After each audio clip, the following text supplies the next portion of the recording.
है नमक हो, परंतु यदि नमक का स्वाद बिगड़ जाए तो वह फिर किस वस्तु से नमकीन किया जाएगा।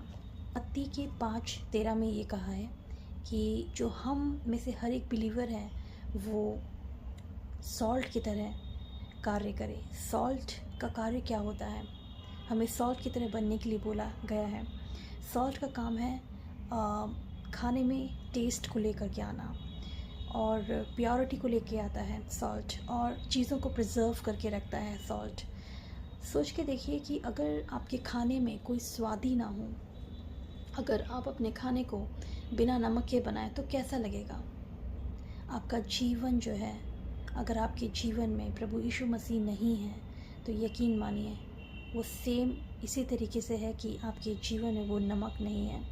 आपके जीवन में अगर गॉस्पल, आपके जीवन में अगर वचन नहीं है तो आपका जो जीवन है वो मीनिंगलेस है, उसमें कोई पर्पस नहीं है, टेस्टलेस है।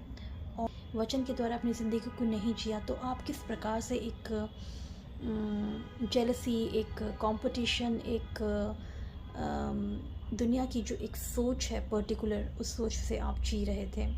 तो आपको ज़रूरत है कि आप वचन को अपने जीवन में लागू करें और उस सॉल्ट की तरह जो है अपनी लाइफ में वो फ्लेवर लेके आएँ जो कि बहुत ही टेस्टी लगता है। जब खाने में जब आपके नमक पड़ जाता है, आप अपने स्वाद अनुसार जब अपने खाने में नमक डालते हैं तो किस प्रकार से जो एक सिंपल खाना भी है उसमें टेस्ट आ जाता है। तो सेम उसी प्रकार आपकी ज़िंदगी चाहे जैसी भी हो, जब आप पिता परमेश्वर को अपनी ज़िंदगी में लेके आते हैं तो यकीन मानिए वो एक नमक का कार्य करता है।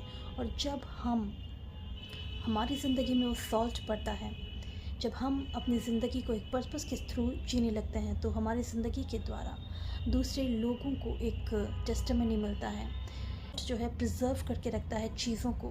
हमारा दूसरा काम ये है कि हम पिता परमेश्वर के वचनों को जो दिए गए हैं उनको प्रिजर्व करके रखें, उन्हें संभाल के रखें और अपने जीवन में लागू करके रखें, जिससे कि हमारी जनरेशन और आने वाली जनरेशन को जो ये वचन का ज्ञान और जिस तरीके से हम लोग जी रहे हैं, जिस तरीके से हमें जीना चाहिए प्रभु के वचनों के द्वारा, हम उनके लिए एक वो एग्ज़ाम्पल सेट करने पाएँ। क्योंकि क्या होता है ना कि आपके एग्ज़ाम्पल को देख कर के ही आपके बच्चे जो हैं अपने माइंड में एक पिक्चर बनाते हैं। सॉल्ट जो है प्योरिटी का भी एक सिंबल है, जो कि हमें ज़रूरत है कि हमारे जो आसपास का जो माहौल है वो क्राइस्ट माइंडेड लोग हों, और जो आपके दिल से भी सोच निकलती है, स्पीच निकलती है, वो प्योरिटी से भरी हो।